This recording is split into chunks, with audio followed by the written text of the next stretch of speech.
Le lobbying était initialement envisagé comme une bonne chose. Les parlementaires ne peuvent être experts dans tous les domaines où ils travaillent. Ils s'appuient donc sur des conseillers. Entre 20 000 et 30 000 lobbyistes à Bruxelles, dit-on, presque autant que d'employés à la Commission européenne. Bruxelles est même devenue la deuxième ville au monde qui compte le plus de lobbies, après Washington. Pourquoi ne pas dire que le pouvoir des lobbyistes est nettement plus important que celui des citoyens et pose un problème de démocratie? Qu'est-ce que vous en pensez?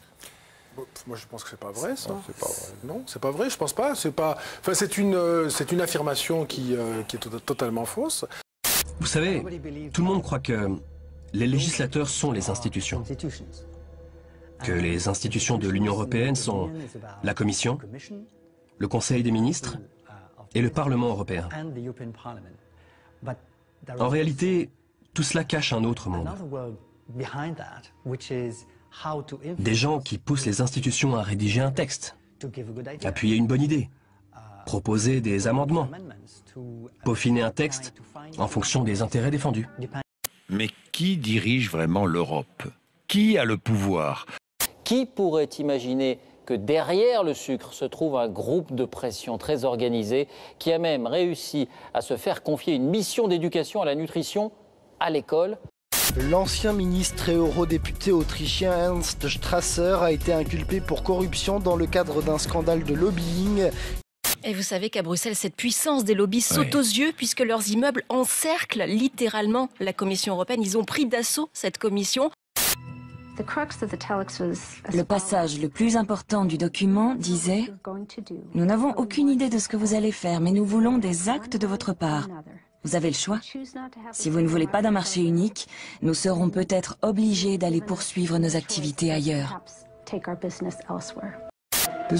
Une menace à peine voilée. Le RT représente 60% de la capacité industrielle de l'Europe occidentale. Oui, mais je crois qu'il faut distinguer deux choses. L'information et l'influence. Un député a besoin d'être informé. Nous ne sommes pas omniscients. Tout à fait. En revanche, nous n'avons pas à être influencés. Il y a des lobbies qui défendent aussi les intérêts des citoyens. C'est pas forcément que des grosses pieuvres horribles et hostiles. Bonjour. Oui, bonjour. Aujourd'hui est un jour assez particulier. Il y a 3 ans, j'ai proposé la création d'un registre des lobbies. Celui-ci s'ouvre aujourd'hui dans le but d'offrir plus de transparence et plus de légitimité au processus décisionnel de l'Union européenne. Nous avons proposé une participation volontaire.